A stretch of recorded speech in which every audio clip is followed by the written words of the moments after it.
Happy birthday to you. Happy birthday to you. Happy birthday, dear Patience. May Jesus bless you.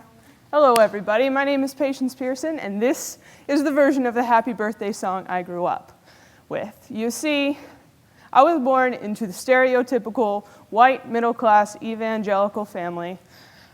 All we were missing was the picket fence. We went to church every Sunday where my grandfather was the pastor, and Wednesday night we came home and had family Bible study.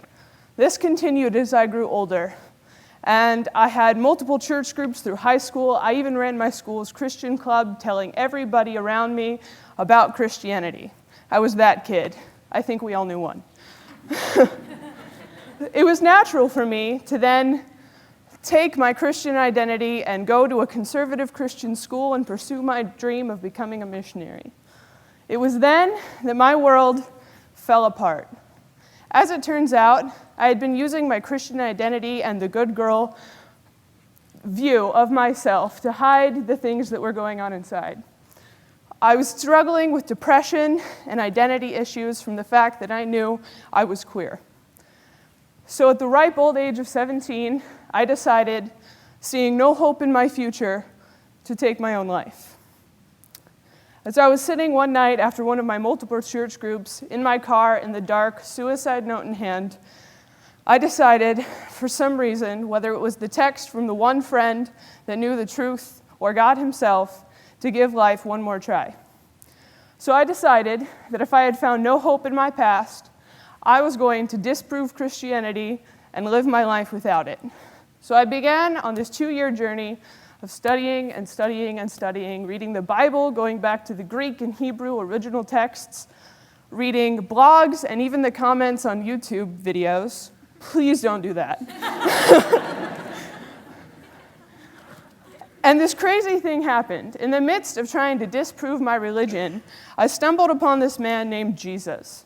You see, up until this point, my Christianity had always been about the appearance of fitting the perfect little American stereotype. But Jesus was different. What I read in the Bible was about this man, well-respected in his community, taking a ragtag group of teenagers and saying, "You are valuable even though nobody else sees value in you." And he took them, and he used his life, and he used them to change the society around him.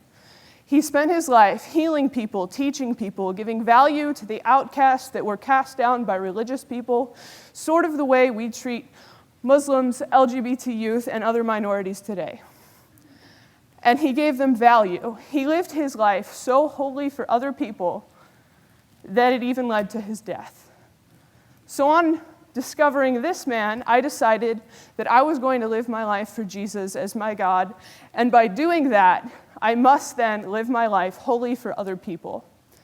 So I stayed at my conservative school, if not with a little controversy, and gained my degree in sociology. I'm currently pursuing a master's in social work, and I want to dedicate my life to social justice, ending oppression, and standing up for minorities wherever they may be. I will leave you with this tonight.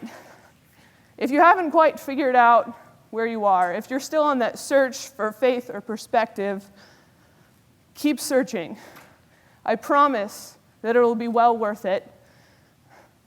And if you have already arrived there, if you already have your perspective, already have your faith, cast away the faith that lies purely in identity, purely in something superficial, and use your faith for action.